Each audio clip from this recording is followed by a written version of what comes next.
This tutorial will help you to better understand a database citation. For this example, I'm using Academic Search Premier.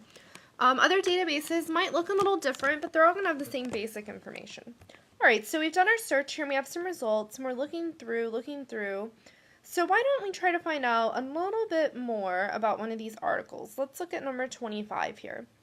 The first thing, most obviously, to look at is the title. The title can usually give you a good hint as to whether or not this article is worth taking a closer look at. Down below the title, we see the citation, we've got the authors, we've got the name of the journal, and the two most important things. The first one is the date. Sometimes you're going to want something really current, and sometimes you might want something older, so always take a look at the date. The other most important thing is going to be the page numbers. This article is 9 pages long. Sometimes you'll see an article that's 30, maybe 40 pages long. That 30, 40-page article is going to go a lot more in depth than a 9-page article. It's not necessarily good or bad, it just depends on what you're looking for your research.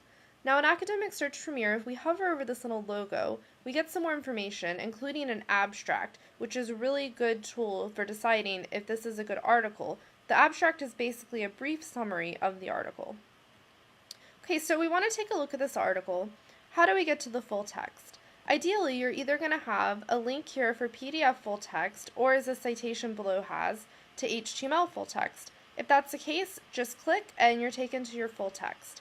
Now what if, like this one down here, we don't have a link to full text? Doesn't mean we don't have it, just means an extra step to check and see. So click this Find It at USF button. And basically what this screen is telling us is that we do have the full text of this in a different database.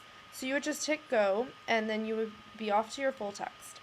One last thing about the citations, if you find an article that you really like, it's just right on target and you want to find more like it, take a look at the subjects down here, particularly the ones that are in all caps. These are going to be good search terms to use to find more articles that are like this. Alright, and that is how to understand a database citation. Good luck with your research.